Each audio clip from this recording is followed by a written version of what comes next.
الحمدللہ ثم الحمدللہ۔ ہمارے اور آپ کے آج کا تفسیر کا جو سبق ہے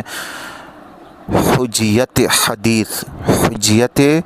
حدیث اور حکمت سے مراد سنت اور حدیث ہے، اور قرآن کریم کی طرح حدیث بھی نازل ہوئی ہے۔ فرق صرف اتنا ہے کہ صرف قرآن پاک کے الفاظ بھی اللہ تعالیٰ کی طرف سے ہے اور مفہوم بھی اللہ تعالیٰ کی طرف سے ہے، اور یہ الفاظ لوح محفوظ میں تھے اور حضرت جبریل امین علیہ السلام سے لے کر آئے تھے، اور ان حضرت صلی اللہ علیہ وآلہ وسلم خاتم النبیین مبارک نے اپنی پاک زبان مبارک سے تلاوت فرمایا، اور حدیث کا مفہوم اللہ تعالیٰ کی طرف سے ہوتا تھا۔ اس کو آپ صلی اللہ علیہ وآلہ وسلم خاتم النبیین مبارک اپنے الفاظ میں بیان فرما دیتے تھے، یعنی جبریل امین علیہ السلام اللہ تعالیٰ کا حکم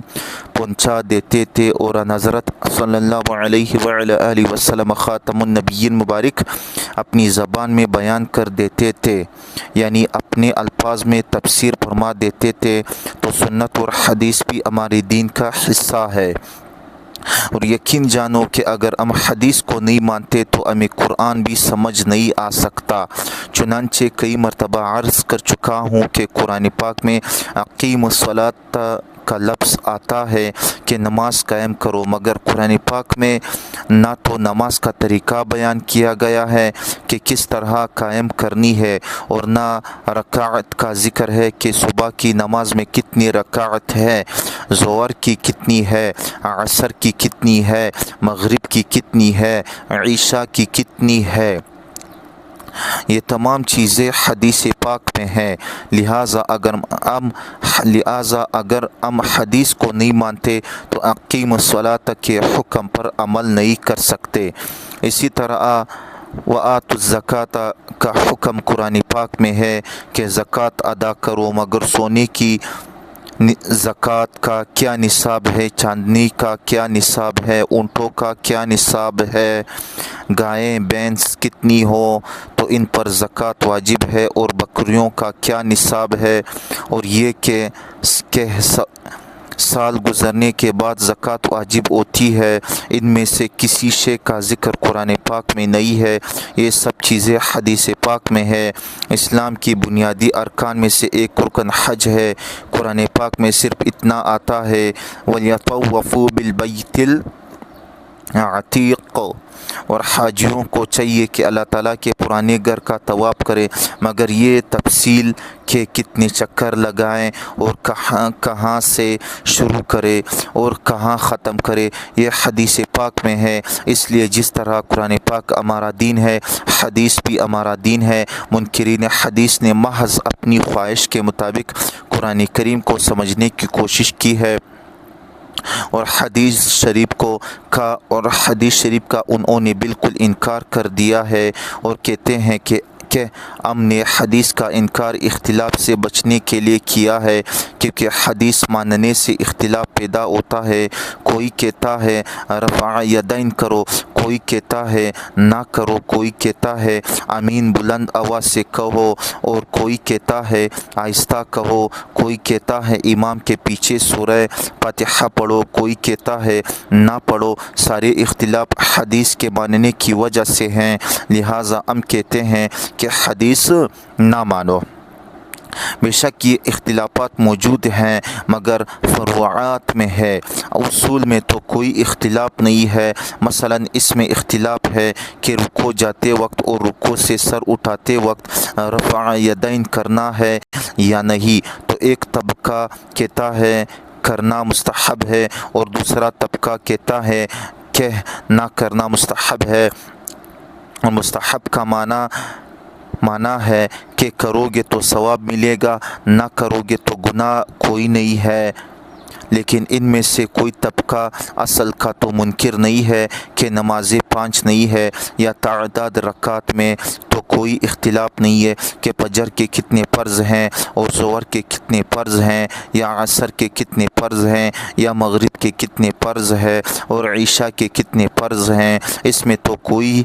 اس میں تو کسی کا کوئی اختلاف نہیں ہے۔ اور منکرین حدیث کا ایک جماعت کہتا ہے کہ نمازیں 2 ہیں، اور دوسرا جماعت کہتا ہے 3 ہے، اور ایک جماعت کہتا ہے 5 ہے، اور ایک جماعت کہتا ہے 6 نمازیں ہیں، اور رکعت کے متعلق بھی ان میں اختلاف ہے، اور سجدوں میں بھی اختلاف ہے۔ کوئی کہتا ہے 1 رکعت میں 1 سجدہ ہے، اور کوئی کہتا ہے 2 سجدے ہیں۔ تو حدیث کے انکار سے تو اصل میں اختلاف کر بیٹھے۔ عربی زبان کا محاورہ ہے فر من المطر وقام تحت المیزاب، کہ بارش سے بچنے کے لیے بھاگا اور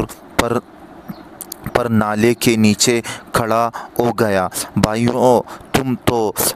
پر نالے کے نیچے کھڑے ہو گئے ہو۔ ہمارا اختلاف تو فروعات میں ہے، اصولوں میں تو نہیں ہے، اور تمہارا تو اصولوں میں اختلاف ہے کہ رفع یدین کا مسئلہ فروعی ہے، اولا غیر اولا کا اختلاف ہے۔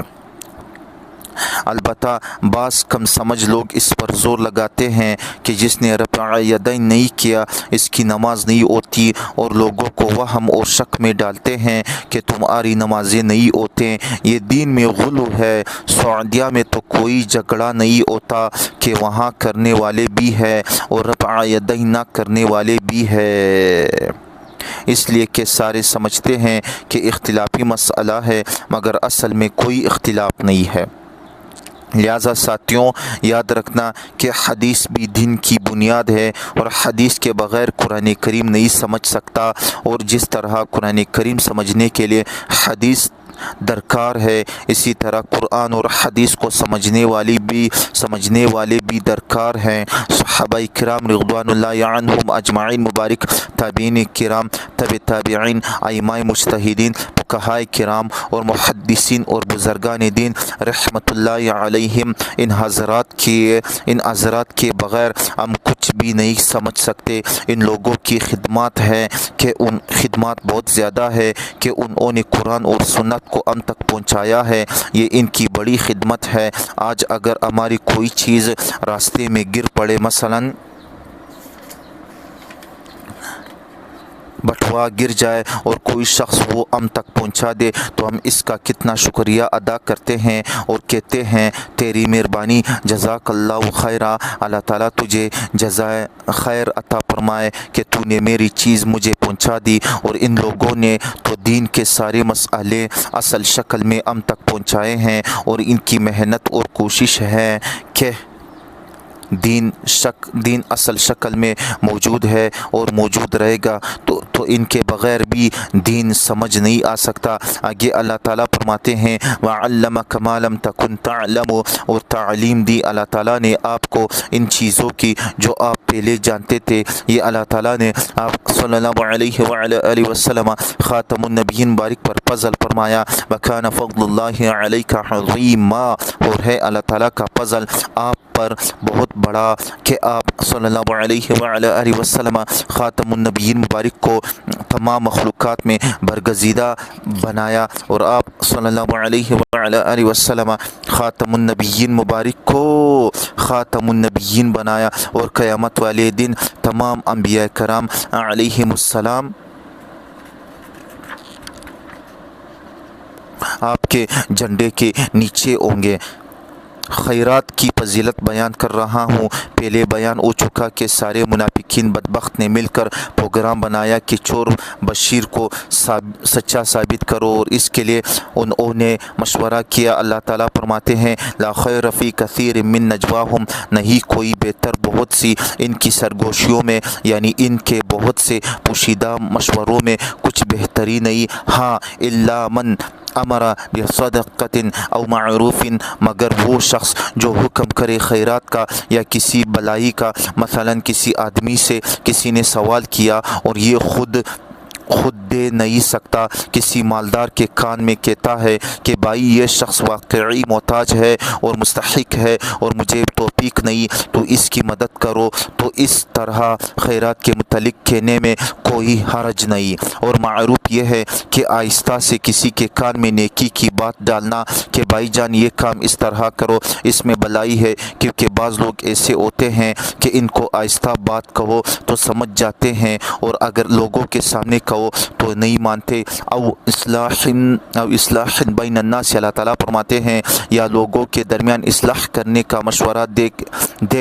کہ بھائی معاملے کو نہ بگاڑو، نہ فساد کرو آپس میں، نہ اتفاقی اور اختلاف اچھی بات نہیں ہے بلکہ بہت بری چیز ہے، تو ایسا مشورہ بھی صحیح ہے۔ اللہ تعالیٰ فرماتے ہیں اعوذ باللہ من الشیطان الرجیم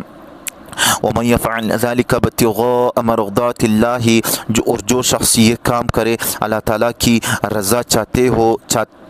ہوئے فسوف، اللہ تعالیٰ فرماتے اعوذ باللہ من الشیطان الرجیم فسوف نؤتیہ اجرا عظیما، پس ان قریب ہم اس کو دیں گے اجر بہت بڑا۔ اور برے کاموں کے لیے مشورہ کرنا اور چور کو سچا ثابت کرنے کے لیے مشورہ کرنا، اللہ تعالیٰ وحدہ لا شریک پاک جل جلالہ کے حکم اور حضرت صلی اللہ علیہ وعلی آلہ وسلم خاتم النبیین بارک کے حکم کو ٹالنے کے لیے مشورہ کرنا حرام اور گناہ ہے۔ پہلے تفصیل کے ساتھ یہ بات گزر چکی ہے کہ جب قرآن کریم کی یہ آیاتیں نازل ہوئیں اور مسئلے میں کوئی اخفا نہ رہا تو وہ منافق چور کھلے طور پر کافر ہو گئے اور کہنے لگا مجھے اسلام کی ضرورت نہیں، کہ جس میں لوگوں کی بے عزتی ہو، اور مرتد ہو کر مکہ مکرمہ چلا گیا اور وہاں سلاپا نامی عورت جو اسی قسم کی تھی اس کے پاس جا کے ٹھہرا۔ اس نے کہا میرے پاس تو کھانے کے لیے کچھ نہیں ہے، لہٰذا تو اپنے ہاتھ کی صفائی دکھا اور مال لے کر آ کے مل کر کھائے، اور عادتیں تو نہیں جاتے اور اچھے کام کی عادت ہو جائے تو اچھا ہے، اس سے عبادت بھی آسان ہو جاتی ہے۔ بہرحال اس نے ایک جگہ جا کر نقب زانی کی، وہ دیوار گری اور یہ اس کے نیچے دب کے مر گیا اور ایمان والوں سے جدا ہو گیا۔ اللہ تعالیٰ فرماتے ہیں اعوذ باللہ من الشیطان الرجیم ومن یشاقق الرسول من بعد ما تبین له الہدی، اور جس شخص نے مخالفت کی رسول اللہ صلی اللہ علیہ وآلہ وسلم خاتم النبیین بارک کی بعد اس کے کہ خوب واضح ہو گئی اس کے سامنے ہدایت، وَيَتَّبِعْ غَيْرَ سَبِيلِ الْمُؤْمِنِينَ، اور پیروی کی اس نے مؤمنوں کے راستے کے علاوہ کسی اور راستہ کی، نولی ما تولی، ہم اس کو چلا دیں گے جس طرف کو وہ چلنا چاہتا ہے۔ اللہ تعالیٰ وحدہ لا شریک پاک جل جلالہ نے ہر آدمی کو اختیار دیا ہے کہ چاہے تو حق کو قبول کر